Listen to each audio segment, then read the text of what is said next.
पंचम स्कंद चतुर्थ अध्याय श्री शुकवाच हेतु अंतरे शुण राये नाभीर होइला तनये जेते लक्षण विष्णु ठारे सकल अछि से कुमरे शांति वैराग्य गुण जेते ऐश्वर्य आदि ए समस्ते अति संपत्ति बहु धने पालित हुए प्रतिदिने बड़ई सुत अनुदिने शुक्ल पक्षरे चंद्र जेने अमात्य प्रियजन जेते देवता ब्राह्मण सहिते अवनी तले जेते जने सानंद हेले सर्वे मने ताहार बल वीर्य गुण अति अद्भुत जे लक्षण देखि तारूप यौवन पितारु सब देले नाम ए पूर्वे ताहार संगतरे विवाद कले पुरंदरे जे भगवान जोगेश्वर ऋषभ नामटी ताहार आपणा माया जोग बले इंद्र को निधन से कले नाभि जे कर्म मान देखि लोतक पूर्ण कला आखि विकले गद गद होई मंद मधुरे से बोलई जे भगवान जोगेश्वर पुराण पुरुष ठाकुर मायारे अंशे रूप होई जे लीला शरीरे होई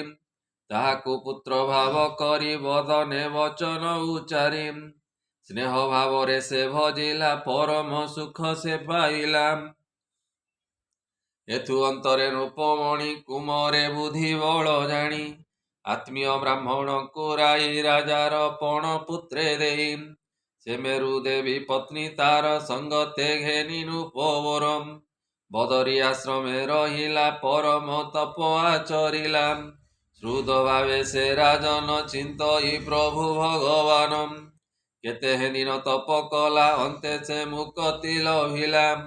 ताहार जेते पुण्यांतरे गायन करती संसारे हेमंत संसारे केहेब नाभीर पुण्य आचरिव जार सुध भावु करी पुत्र होइले नर हरि से राजा विप्रे भक्ति बही यज्ञ पूजिले भावग्राही यज्ञ रे प्रभु चक्रधर होइले नयन गोचर एथु अंतरे रूप शुण से जे ऋषभ भगवान गुरुकुल को वश कले लोकरे धर्म देखाइले समस्त विघ्न पूर्ण करी गुरु को आज्ञा सिरे धरी ए गृहस्थ धर्म आचरण करती संसार कारण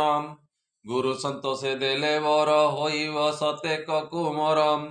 हेमंते गला केते दिन ऋषभ रूपे भगवान देव उचित कर्म रूपे विवाह होइले यथोचिते पूर्वरे इंद्रर दैवत ऐश्वर्य आदि जे रहित तही विविध भोग करी आनंदे संसारे विहरी ଯଥା କାଳରେ ତାହାଙ୍କର ହୋଇଲା ସତେକ କୁମର ଏହାଙ୍କ ମଧ୍ୟରେ ମହାବୀର ଶ୍ରେଷ୍ଠ ଯେ ଭରତ କୁମର ଏ ଭୂମି ଯାହାର ନାମରେ ଭାରତ ହୋଇଲା ସଂସାରେ ଏ ନବତାର ଯେ ଅନ୍ତରେ ହୋଇଲେ ଋଷଭ କୁମରେ ଯେ ଇଳାବର୍ତ୍ତ କୁଶାବର୍ତ୍ତ ଇନ୍ଦ୍ରସ୍ତୁକ ଯେ ବ୍ରହ୍ମାବର୍ତ୍ତ ମଳୟ କେତୁ ଯେ ନନ୍ଦନ ବିଦର୍ଭ ଆଉ ଭଦ୍ରାସେନ विकट आदि नव पुत्र पछे कहिबा ता चरित भरत अनुज से नव शुण कहिबा राजा देव प्रवृद्ध जे पिपलायन द्राविड आविहोत्र नाम चमस अंतरिक्ष कवि कर भाजन आउ हवि हे नव श्रेष्ठ भागवत पवित्र कले जगत पूर्वे वसुदेव नारद होई अछंती जे संवाद सेठारे वर्णिवा समस्त शुण राजन परीक्षित एकाशी पुत्रଙ୍କ चरित शुण कहिबा एकचित श्रोत्रेय सुशील महांत पितार अज्ञारे से रत सात्विक कर्मरे निपुण संसारे होइले ब्राह्मण ए अनंतरे जे ईश्वर ऋषभ नामे जोगेश्वर से नित्य अवय अनंत परमानंद जे निवृत्त मायार बले देह धरी अनेक काल से विहरी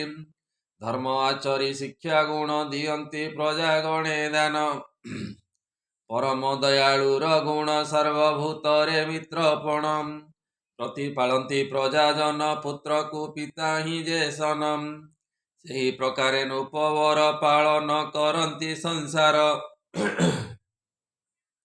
ଉତ୍ତମ କାଳେ ଶୁଦ୍ଧ ଜଳେ ନାନା ସମ୍ଭାରେ ସେ ନିଶ୍ଚଳେ। ଅତି ସମ୍ପତ୍ତି ଅନୁକ୍ରମେ ଯଜ୍ଞ କରନ୍ତି ଶୁଦ୍ଧ ମନେ।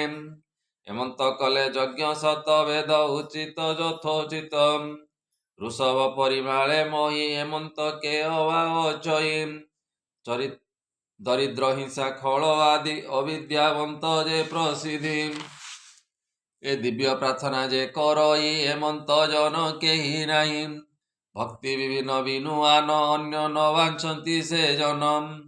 ଏବେ ଶୁଣ ସାବଧାନେ ଋଷଭ ବୋଲି ଏକ ଦିନେ। ବ୍ରହ୍ମର ସଭା ମଧ୍ୟ ଯାଇ ତନୟ ମାନେଛନ୍ତି ଜହିଁ। କୋମଳ ମଧୁର ବଚନ ଶିକ୍ଷା କରନ୍ତି ସେ ରାଜନ। କହନ୍ତି ହିତ ବାକ୍ୟ ମାନ ଶୁଣନ୍ତି ଯେତେ ସଭାଜନ। କହଇ ଜଗନ୍ନାଥ ଦାସ ଋଷଭ ନାରାୟଣ ଅଂଶ। ଇତି ଶ୍ରୀମଦ୍ଭାଗବତେ ମହାପୁରାଣେ ପାରମହଂସ୍ୟାଂ ସହିତାଂ ବୟାସିକ୍ୟାଂ ପଞ୍ଚମ ସ୍କନ୍ଧେ ଭରତ ଚରିତେ ନାମ ଚତୁର୍ଥୋऽଧ୍ୟାୟ। बोल आनंदे कवार हरि हरि बोल।